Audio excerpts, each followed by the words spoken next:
আসসালামু আলাইকুম। আমি মোহাম্মদ হারুন রশিদ। আজকে আমি নবম দশম শ্রেণীর সূচক ও লগারিদম থেকে অনুশীলনী 4.3-এর যে 17 নং বোর্ড বইয়ের যে সৃজনশীল আছে এই সৃজনশীলটা আজকে আমি খুব সুন্দরভাবে সমাধান করাবো। এখন তার আগে তোমরা যদি আমাদের চ্যানেলে নতুন হয়ে থাকো তাহলে অন্য অধ্যায়ের ভিডিওগুলো দেখো, তাহলে ক্লাসগুলো ভালো লাগলে চ্যানেলটি সাবস্ক্রাইব করো।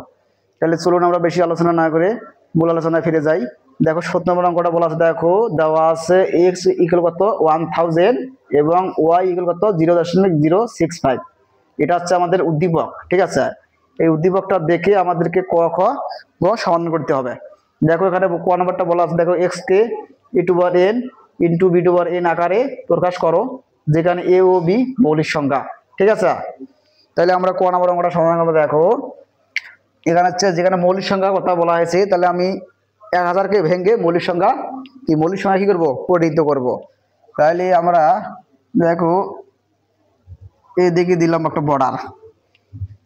দেখো এখানে দেওয়া আছে কোন নম্বর, দেখো আমার দেওয়া আছে, লিখবো দেওয়া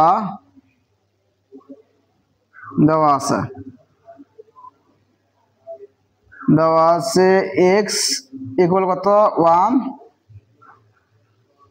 1000, ঠিক আছে। যে এটাকে ভাঙা যায়, যে 1000কে ভেঙে মৌলিক সংখ্যায় পরিণত করতে হবে, পরিণত। তাহলে আমরা এটাকে লিখতে পারি যে 8 ইন্টু 100 কত 25। এখন দেখো পরবর্তী লেখা যায়, দেখো 8কে ভাঙা যায় কত 2 এর কিউব ইন্টু 125কে ভাঙা যায় কত 5 এর কিউব, ঠিক আছে। তাহলে সুতরাং তাহলে a ইকুয়াল কত 2 এবং b হলো কত 5। তাহলে দেখো এটা হচ্ছে মৌলিক সংখ্যা। সুতরাং এটা বলা যায় যে এটা বলা যায় যে কে, তাহলে x কে e⁴n b⁴n আকারে কি আকারে প্রকাশ করা হলো,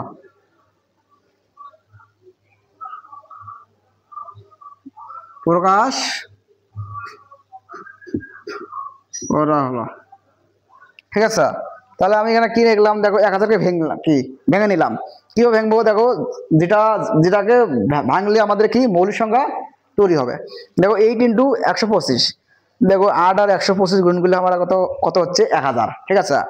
এখন আবার পরবর্তী লাইনে 8কে ভাঙা যায়। দেখো 8কে কিভাবে ভাঙবো, দেখো 2 এর উপর ঘন দিলে কত হয় 8, অর্থাৎ 3টা 2 গুণ করলে হয় 8।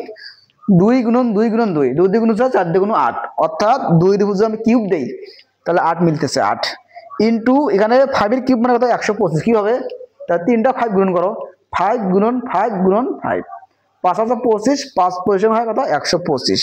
তাহলে দেখো 2টা হচ্ছে মৌলিক সংখ্যা, কি 5টা হচ্ছে মৌলিক সংখ্যা। আমরা জানি যে মৌলিক সংখ্যা শুরু হয় 2 থেকে, ঠিক আছে। একমাত্র মৌলিক সংখ্যা, একমাত্র জোড় মৌলিক সংখ্যা হচ্ছে 2, যেটা হচ্ছে 2। এখন মৌলিক সংখ্যা শুরু হয় 2 থেকে। আমরা জানি 1 থেকে 100 পর্যন্ত মৌলিক সংখ্যা থাকে 25টা, ঠিক আছে।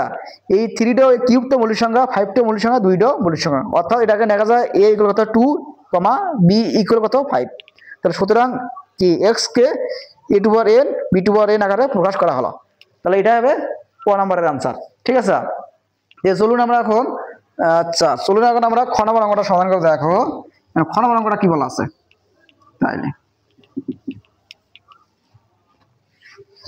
তাহলে খ নম্বর অঙ্কটা আমাদের সমাধান করে যাই। দেখো এখানে কি বলা আছে, দেখো বলা আছে x ও y এর গুণনফলকে বৈজ্ঞানিক আকারে প্রকাশ করো, ঠিক আছে। তাহলে এখানে আমরা লিখতে পারি, দেখো এই খ নম্বরে এবার লিখবেন, দেখো দেওয়া আছে, লিখবেন যে x ও y, দেখো x ও y এর কি ফল, গুণফল হলো x এর গুণফল।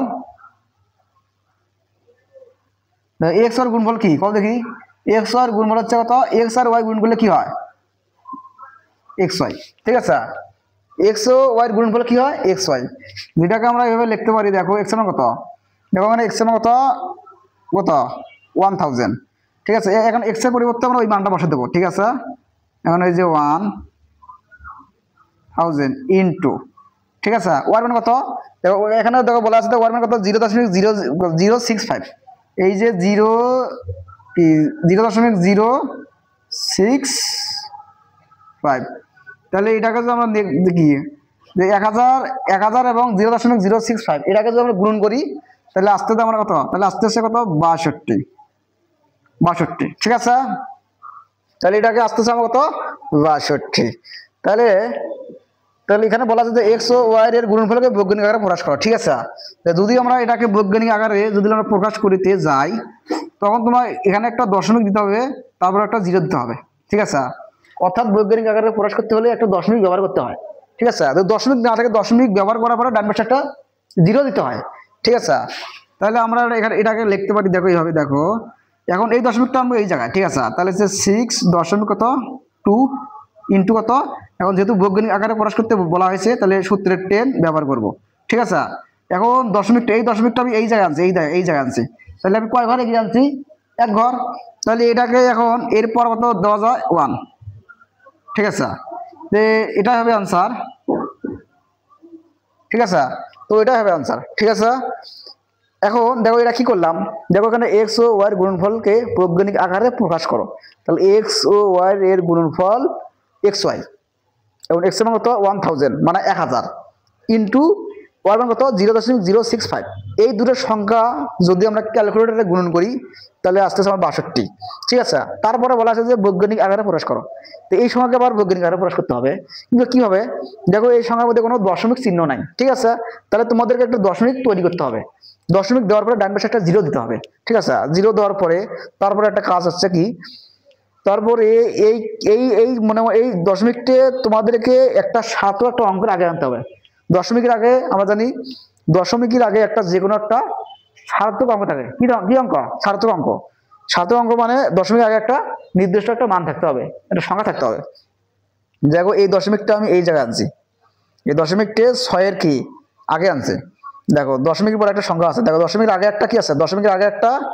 সার্থক অঙ্ক আছে, তাহলে এই 6.2 এই এটাকে লেখা কি 6.2 ইন্টু, দেখো এই 10 কই থেকে এলো, এই 10 এই বৈজ্ঞানিক আকারে বলা হয়েছে, বৈজ্ঞানিক আকারে বলা হয়েছে সে কারণে এখানে সূত্রের 10, তারপর উপরের 1 কিভাবে আইলো, এই যে দশমিকটা আমি কয় ঘরে এগিয়ে নিয়ে গেছি, এক ঘর এগিয়ে নিয়ে যাবে, আমি দশমিকটা দিয়ে দিচ্ছি এখানে, তাহলে 10 এর পাওয়ার কত হবে, 10 এর পাওয়ার 1। আর একটা ভালো কথা মনে রাখবেন, যদি আমরা দশমিকটা বামে আনি, তার পাওয়ার হবে প্লাস, অর্থাৎ ধনাত্মক, আর দশমিকটা যদি আমরা ডানে নিয়ে যাই তার পাওয়ার হবে ঋণাত্মক, ঠিক আছে, অর্থাৎ মাইনাস। এক কথা মোট কথা হচ্ছে দশমিকটা যদি আমি এই দিকে আনি, বামে আনি, তার পাওয়ার হবে প্লাস, আর একটা কথা হচ্ছে দশমিককে যদি আমি ডানে নিয়ে যাই তার পাওয়ার হবে মাইনাস, ঠিক আছে, তাহলে এটা হবে অ্যান্সার। তো চলুন আমরা এখন খ নম্বর অঙ্কটা সমাধান করি, গ নম্বর অঙ্কটা সমাধান করব, গ নম্বর অঙ্কটা সমাধান করব, দেখো এখানে এক্স ও ওয়াই এর সাধারণ লগের পূর্ণক এবং অংশক বের করো, ঠিক আছে। তে লগের আমরা জানি যে লগের দুটো অংশ থাকে, একটা হচ্ছে পূর্ণক, একটা হচ্ছে অংশক। দেখো পূর্ণক এবং অংশক কিভাবে চিনবো, দেখো মনে করো যে একটা সংখ্যা আছে যে 1.42797, এখন মাঝখানে একটা দশমিক আছে, দেখো দশমিকের আগের অংশটা হবে কি, দশমিকের আগের অংশটা হবে পূর্ণক এবং প্রাপ্ত দশমিক সহ পরের অংশটা হবে কি অংশক। তাহলে আমরা এটা কাজ করবো, দেখো ঠিক আছে, তাহলে এটা আমরা গ নম্বরে লিখতে পারি, দেখো তাহলে এখানে লিখি আমি, দেখো তাহলে খ থেকে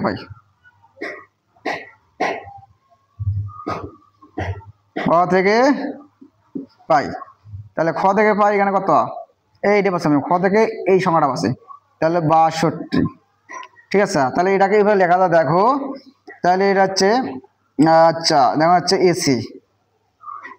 এসি এভাবে ক্যালকুলেটার মধ্যে দিবেন এসি, তারপর দিবেন লগ এলওজি লগ, দেওয়ার পরে এভাবে মারবেন, দেওয়ার পরে সংখ্যাটা দিবেন কত 62, সমান এভাবে সমান দিবেন, সমান দিয়ে দিলাম, দেওয়ার পরে এটা যদি আমি ক্যালকুলেটার ব্যবহার করি কত, যে এই এসি আমি কি করে দিলাম, এসিডে দেওয়ার উদ্দেশ্য হচ্ছে তোমার এই ক্যালকুলেটারের মধ্যে যদি কোনো আবর্জনা হিসাব থাকে, আগের কোনো হিসাব থাকে, ঠিক আছে, তখন এসি বাটন দেওয়ার পরে সেই হিসাবগুলো কি হয় ক্লিয়ার হয়ে যায়, ঠিক আছে, সেই কারণে এসি ব্যবহার করা।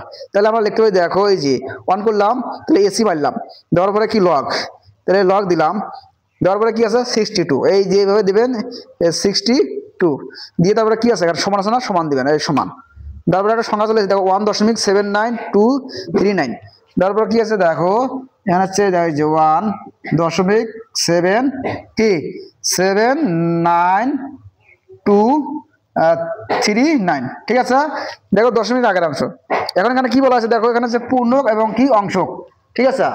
তাহলে আমরা জানি যে দশমিকের আগের অংশটা হচ্ছে কি, আগের অংশটা কি, দশমিকের আগের সংখ্যাটা হচ্ছে কি পূর্ণক, এবং প্রাপ্ত দশমিক সহ পরের অংশটা হচ্ছে কি অংশক। তাহলে দেখো এখানে, সুতরাং লগের পূর্ণক কত 1, আর লগের, সুতরাং লগের অংশ কত, অংশক 0.79239, ঠিক আছে। দেখো এটা হবে অ্যান্সার, ঠিক আছে। এটা হচ্ছে লগের পূর্ণক এবং এটা হচ্ছে লগের অংশক, ঠিক আছে। ওয়ানটা হচ্ছে লগের পূর্ণক দশমিকের আগে, এবং প্রাপ্ত দশমিক সহ পরের অংশটা হচ্ছে লগের একটা অংশক। তাহলে আজকের ক্লাস এই পর্যন্ত, দেখা হবে পরবর্তী ক্লাসে। ততক্ষণ ভালো থাকবেন, আসসালামু আলাইকুম।